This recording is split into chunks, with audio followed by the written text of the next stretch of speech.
Alors, on va continuer avec le cours de nutrition humaine.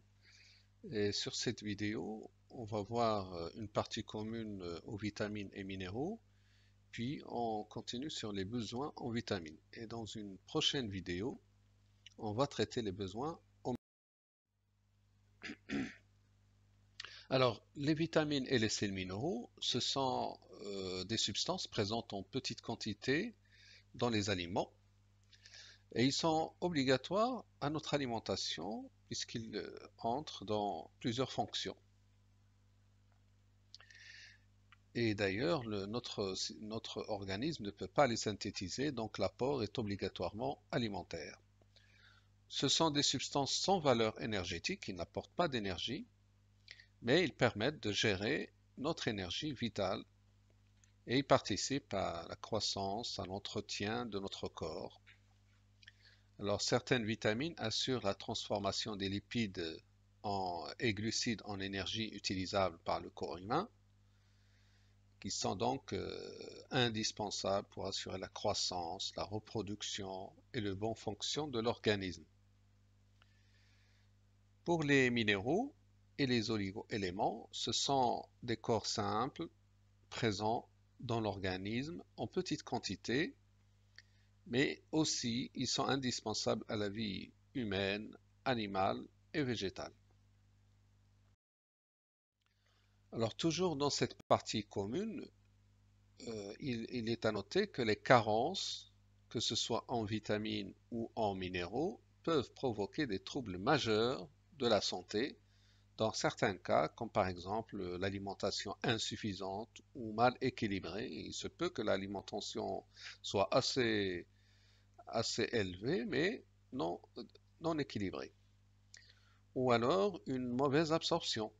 Certaines personnes souffrent de troubles du transit digestif. Parfois, c'est une interaction avec des médicaments que la personne consomme. Il peut y avoir également des problèmes en cas de grossesse, dans certaines maladies, et pour des alcooliques aussi. Pour des personnes alcooliques, il peut y avoir un problème d'assimilation. Alors, il faut noter aussi que, alors, parallèlement aux problèmes qui sont liés aux carences, il peut y avoir des problèmes liés aux excès, où donc l'abus de certaines vitamines et minéraux peut être néfaste à la santé. Donc, on a besoin de prendre juste ce qu'il faut, pas d'excès. On va commencer d'abord les besoins en vitamines. Alors, comme on a dit, ce sont des substances organiques, c'est-à-dire qu'ils sont synthétisés par des êtres vivants. Ils sont synthétisés soit par des bactéries, des champignons, des algues, des plantes, et ils sont indispensables pour assurer la croissance, la reproduction et le bon fonctionnement de l'organisme, que ce soit dans les mécanismes de la vision, de la coagulation du sang, dans le système musculaire, nerveux, immunitaire, dans la synthèse d'ADN. Donc vous voyez que ça rentre pratiquement partout. Ils assurent aussi la transformation des lipides et glucides en énergie utilisable par le corps humain et parfois ils sont des coenzymes ou cofacteurs de réaction. Alors il faut savoir que alors, sur les 13 vitamines que nous avons qui sont nécessaires pour notre organisme, aucune ne peut être remplacée par une autre parce qu'elles sont différentes par leur structure, par leur rôle, etc. C'est pour cela qu'il est nécessaire d'avoir une alimentation équilibrée et diversifiée pour pouvoir obtenir toutes les vitamines et pour couvrir tous les besoins de notre organisme. Ceci est nécessaire pour prévenir les pathologies liées au vieillissement, les maladies cardiovasculaires, les cancers. Alors, les vitamines, comme elles ont été appelées au départ, veut dire amines nécessaires à la vie.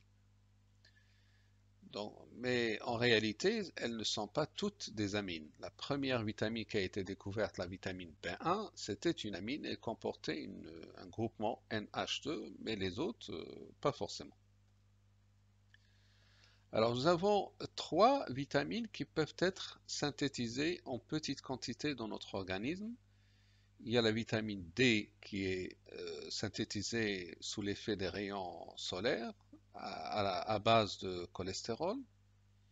Puis il y a la B3 qui peut être synthétisée à partir du tryptophane. Et puis, vous avez la vitamine K qui peut être synthétisée par les bactéries de la flore intestinale, les bactéries que nous avons dans notre intestin, mais en petite quantité. Donc, dans tous les cas, le plus souvent, on a besoin d'apporter ces vitamines dans l'alimentation. Alors, les besoins quotidiens vont de quelques microgrammes à des dizaines de milligrammes, jusqu'à 80 milligrammes pour la vitamine C, 3 microgrammes pour la vitamine B12, il me semble. Alors, il faut savoir aussi que l'excès n'améliore pas les performances d'un organisme, mais au contraire, ça peut avoir des effets toxiques. Donc, ce n'est pas la peine d'avoir un excès de vitamines. Ça ne sert à rien de prendre des compléments de vitamines si vous avez la quantité suffisante. En cas d'apport insuffisant, on a aussi des déficits, voire des carences, qui peuvent être associés à des troubles cliniques et ou pathologiques. Je vous donne quelques exemples que ma collègue professeur Bouanani va traiter avec plus de détails.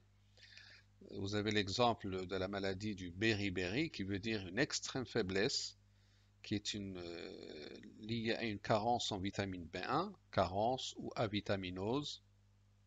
Le scorbut, c'est une carence de vitamine C. Et le rachitisme, un problème de l'ossature qui ne se tient pas correctement, c'est un manque de vitamine D, plutôt une carence, hein. Il y a une différence entre manque et carence. La carence, c'est un manque exagéré. Et puis vous avez les carences en vitamine K peuvent entraîner des hémorragies. Alors, vous avez deux grandes classes de vitamines. Dans les 13 familles de vitamines, on les classe en deux catégories. D'abord, les vitamines qui sont solubles dans les graisses, qu'on appelle les vitamines liposolubles, A, D, E et K. Alors, puisqu'ils sont solubles dans les graisses, on peut les stocker dans notre organisme, soit dans le tissu adipeux pour D et E, et en quantité importante dans le foie pour la vitamine A. Donc, il peut y avoir un stockage. Et donc, ça peut entraîner un surdosage. Si on stocke énormément, il peut y avoir une toxicité liée à ces vitamines. La deuxième catégorie, ce sont les vitamines hydrosolubles, qui sont solubles dans l'eau. C'est la famille des vitamines B et la vitamine C. Donc, tout le groupe des vitamines B, B1, B2, B3, B5, B6, B8, B9 et B12, et puis la vitamine C. Ces vitamines sont hydrosolubles, peuvent être solubilisées dans l'eau. Alors, on peut les stocker, mais ça ne pose aucun problème de surdosage puisque, d'une manière générale, ils sont éliminés dans les urines pour ces vitamines hydrosolubles. Alors, voici la structure des 13 vitamines. Alors, celles qui sont entourées en marron, c'est des vitamines liposolubles. La vitamine A, rétinol, la vitamine E, alpha-tocopherol, la vitamine K et la vitamine D. Et puis vous avez les autres qui sont entourés par de l'orange, la vitamine B1, B2, B3, B5, B6, B7, B12, la vitamine C, la vitamine B9. Alors, vous voyez, quand vous voyez la structure, elles sont différentes, chacune a sa structure très différente. Si je prends la question de la fonction amine, vous voyez par exemple dans la vitamine B3, dans la vitamine B1 qui a été découverte au départ, NH2, vous avez ici des fonctions NH2 dans la vitamine B12, plusieurs fonctions NH2, mais dans les autres, ici il y a une NH2, dans les autres il n'y a pas de fonction NH2. Alors dans ce tableau, on va résumer les vitamines, leur rôle, les sources et les conséquences d'une carence. Et je prends quelques exemples. Si je prends le rétinol qui est la vitamine A, elle intervient dans la vision, dans l'immunité comme antioxydant et on peut les trouver dans les œufs, les produits laitiers, les fruits et légumes. Et la carence peut entraîner un problème de vision, voire même la cécité, absence de vision. La vitamine B1 ou thiamine, sa carence entraîne le beriberi, qui est une extrême faiblesse qui peut entraîner la mort. Puis vous avez par exemple la vitamine B6, B9, l'acide folique, B12, cobalamine, la carence. Alors toutes ces vitamines interviennent dans la synthèse des globules rouges et leur carence peut entraîner une anémie. Dans les trois cas, on voit une anémie. Puis vous avez l'acide ascorbique pour le scorbut, la vitamine D pour le rachitisme, la vitamine K pour les hémorragies. Alors, une autre remarque, c'est que pour la plupart des vitamines, lorsqu'il manque, ça entraîne une fatigue. Vous pouvez voir ici fatigue, fatigue, fatigue, faiblesse, affaiblissement des muscles. Là aussi, il va y avoir, pour le béri-méri, en fait, c'est une extrême faiblesse.